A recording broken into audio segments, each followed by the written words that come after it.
Matteo Zoppas è il nuovo presidente degli industriali veneti, una nomina che era nell'aria come nell'aria erano anche le riserve sulla sua elezione, ma alla fine nella serata di ieri il comitato di designazione riunitosi a Mestre ha dato il suo placet.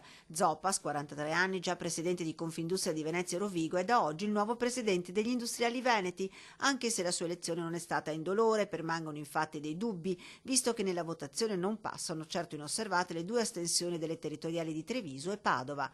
Astensioni che hanno radici lontane, ovvero ancora nella nascita della sua candidatura a presidente di Confindustria Venezia, considerata allora come ultimo atto dell'alleanza Verona-Vicenza-Venezia, che ha peraltro sostenuto l'elezione di Vincenzo Boccia, leader di Confindustria Nazionale, fatto che provocò la spaccatura a nord-est tuttora irrisolta. Astensione, ha spiegato la presidente degli industriali di Treviso Piovesana, che vuole essere un atto di fiducia nei confronti di Zoppas. Il passo successivo sarà però ritrovarsi per condividere gli obiettivi principali, dettando una tabella di marcia. Dal canto suo il presidente degli industriali di Padova, Finco, avrebbe invece lamentato la mancanza di un confronto su candidatura e programma.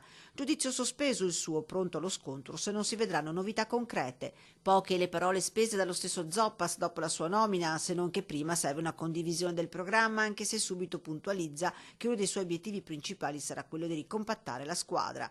Le parole d'ordine, dice ancora, dovranno essere sviluppo economico e coesione sociale, un territorio, quello veneto, che per il paese può essere forza trainante sia in tema di sviluppo sia di coesione, ma per essere tale è necessario, spiega, presentarsi uniti per far pesare la propria forza e recuperare il ruolo guida. In questo modo sarà possibile indirizzare le istituzioni verso scelte concrete di politica industriale, in grado di riportare lo sviluppo delle imprese al centro dell'agenda del paese.